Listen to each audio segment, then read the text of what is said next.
under po doon sa ating MMDA Regulation number 23-001, Series of 2023, ipe-penalize po natin sila ng kada hukay ng 50,000 pesos per day.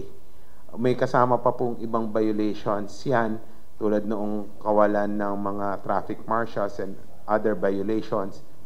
Pero more than po itong penalties na i-impose natin sa kanila, yung perwisyo po sa daan-daan libong tao at yung nawala po sa ekonomiya natin na daan-daang milyon dahil po sa traffic na na-create dahil lamang po sa isang makasariling interes ng isang kumpanya. So again, ako po ay humihingi ng paumanhin sa ating mga kababayan na traffic po kaninang umaga. Hindi po namin na anticipate na merong isang kumpanya na hindi makakatapos ng kanilang ginagawa.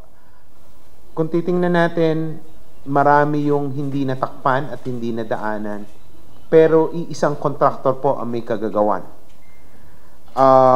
Meron po kaming na-issuing permit. Ang proponent po or owner noong project ay Globe Telecoms. Ang contractor po ay HGC Global Communication Arlink Corporation.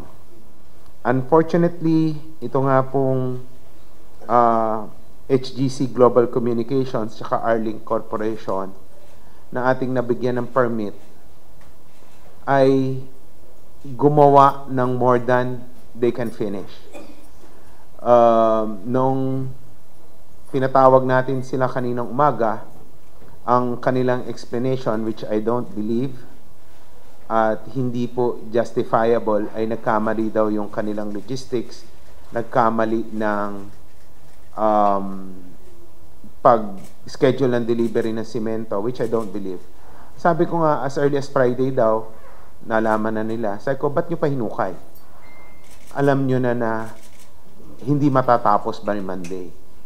Ang lahat po ng kanilang hinukay, according sa report, ay nasa 40 manholes na kanilang hinukay, 24 po ang hindi natapos. So 16 lang ang natapos.